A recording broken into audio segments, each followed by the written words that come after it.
And welcome back to the special edition of Hannity's America, Obama and Friends, the history of radicalism. The outrageous sermons preached by the Reverend Jeremiah Wright and Father Michael Pfleger sent shockwaves throughout the country. Now tonight we examine just how close Senator Obama is to these controversial leaders. His controversial associations have plagued his political campaign, but there was one that almost brought his White House hopes to a halt. It was his relationship with his pastor of more than 20 years, the Reverend Jeremiah Wright.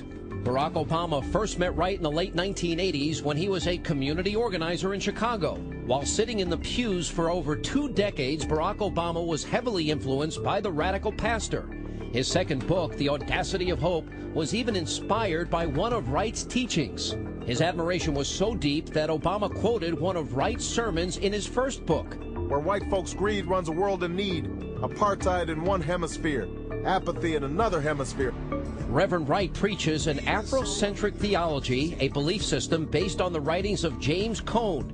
He wrote of, quote, a theology whose sole purpose is to apply the freeing power of the gospel to black people under white oppression, unquote. Cone also claims that, quote, white racism is a disease. No excuse can be made for it. We blacks can only oppose it with every ounce of humanity. Liberation theology is a Christian school of thought that began in the 1960s in Latin America. It sees Jesus not just as a redeemer, but as a liberator of the oppressed. It's often cited as being a form of, quote, Christian socialism, since it mixes politics and religion. Our congregation stood in solidarity with the peasants in El Salvador and Nicaragua, while our government, through Ali North and the Iran-Contra scandal, was supporting the Contras. Jose Diaz-Balart from the Telemundo network was stationed in El Salvador and Nicaragua as a war correspondent at the time. Liberation theology in Nicaragua in the mid-'80s was a pro-Sandinista, pro-Marxist, anti-U.S., anti-Catholic Church movement. I saw the churches in Nicaragua that he spoke of, and the churches were churches that talked about the need for violent revolution. Jesus Christ on the altar was not Jesus Christ. He was a Sandinista soldier. This is who Reverend Wright was supporting? Hannity and Combs was the first to expose Reverend Wright and his controversial teachings. Now, Reverend, if every time we said black, if it was a church, and those words were white, wouldn't we call that church racist? No, we would call it Christianity. We've been saying that since there was a white Christianity. We've been saying that ever since white Christians took part in the slave trade. We've been saying that ever since they had churches in slave castles. We don't have to say the word white. We just have to live in white America, United States of white America. And about a year later, the media began to catch up and the tapes emerged. God bless America? No, no, no. Not God bless America. God damn America. Senator Obama was in a bind. Does he defend his pastor and spiritual mentor of more than 20 years, or does he denounce him? As imperfect as he may be, he has been like family to me. One of my members just might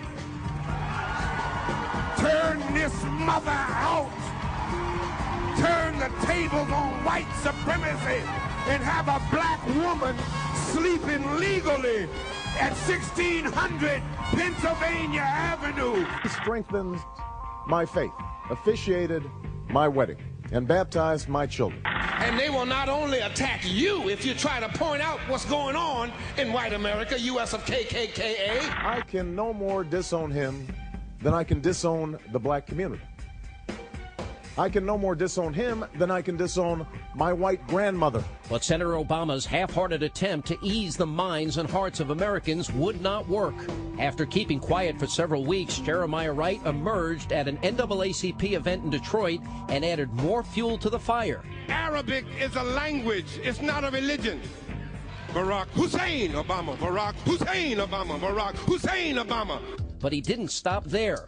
The following day, Jeremiah Wright raised even more eyebrows when he spoke before the National Press Club. You cannot do terrorism on other people and expect it never to come back on you. This is not an attack on Jeremiah Wright. It has nothing to do with Senator Obama. It is an attack on the black church. Finally, after all the outrageous comments, the Obama campaign could handle no more. Michelle and I told Reverend Otis Moss that we were withdrawing as members of Trinity. But what took him so long? He distanced himself from Jeremiah Wright, but this was not the only religious leader that Obama would have to run away from. At the same time that Reverend Wright's explosive comments were playing around the country, Father Michael Pfleger emerged onto the scene. Father Pfleger, a Catholic priest, is also a community organizer and activist in Chicago.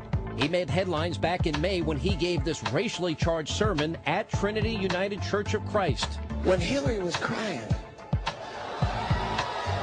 and people said that was put on, I really don't believe it was put on. I really believe that she just always thought, this is mine. And then out of nowhere came, hey, I'm Barack Obama. And she said, oh, damn, where did you come from? I'm white. I'm entitled. There's a black man stealing my show. Father Pfleger, like Reverend Wright, is a close associate with the Nation of Islam leader Louis Farrakhan. Father Pfleger has even called Farrakhan, quote, a gift from God to a sick, sick world and one of the most prophetic voices of our times. So how can they honor and praise a man who once said white men were the skunk of the planet Earth? And I'll be damned if I'm going to sit back while you tear down Farrakhan and Jeremiah Wright. How dare you! But just how close are Father Pfleger and Barack Obama? Well, back in 1999, Pfleger supported Obama during his run for the state Senate. The records also show that Pfleger contributed thousands of dollars to his campaign. Obama also steered a $100,000 state grant into Pfleger's affiliated programs back in 2000. And if that's not enough proof, Father Pfleger was once a member of the, quote, Catholics for Obama committee. It seems Barack Obama thought it was acceptable to be associated with Wright and Pfleger when it was political convenience, but discarded them when they turned into a political liability. Unfortunately for Obama, the truth has been revealed, and the American people know who his real friends now are. And still a lot more to come on this special edition of Hannity's America. Up next, Barack Obama has had some trouble with Jewish voters for his stance on Israel, but his connection to a man who has ties to a former terrorist organization may only make it worse. We'll give you all the details coming up next as Hannity's America continues.